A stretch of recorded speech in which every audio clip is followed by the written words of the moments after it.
السلام علیکم دوستو، آج کی حدیث پاک صحیح مسلم حدیث نمبر 21۔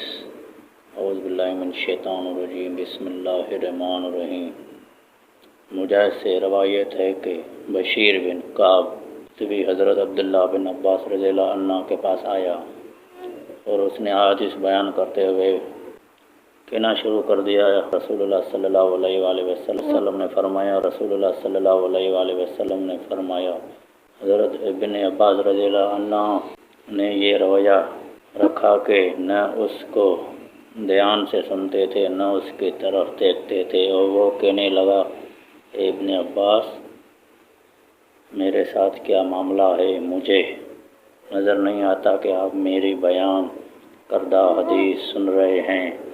میں آپ کو رسول اللہ صلی اللہ علیہ وآلہ وسلم سے حدیث سنا رہا ہوں اور آپ سنتے ہی نہیں۔ حضرت ابن عباس رضی اللہ عنہما نے فرمایا، ایک وقت ایسا تھا کہ جب ہم کسی کو یہ کہتے سنتے رسول اللہ صلی اللہ علیہ وآلہ وسلم نے فرمایا تو ہماری نظریں فوراً اس کی طرف اٹھ جاتی اور ہم کان لگا کر غور سے اس کی بات سنتے۔ پھر جب لوگوں نے بلا تمیز اور مشکل اور آسان پر سواری شروع کر دی تو ہم نے لوگوں سے کوئی حدیث قبول نہ کی سوائے اس حدیث کے جسے ہم جانتے تھے۔ دوستو، یہ تھی حدیث، وہ آپ کو پسند آئے گی امید کرتا ہوں، اور ہمارے چینل کو سبسکرائب کریں، ہمیں سپورٹ کریں۔ اللہ حافظ۔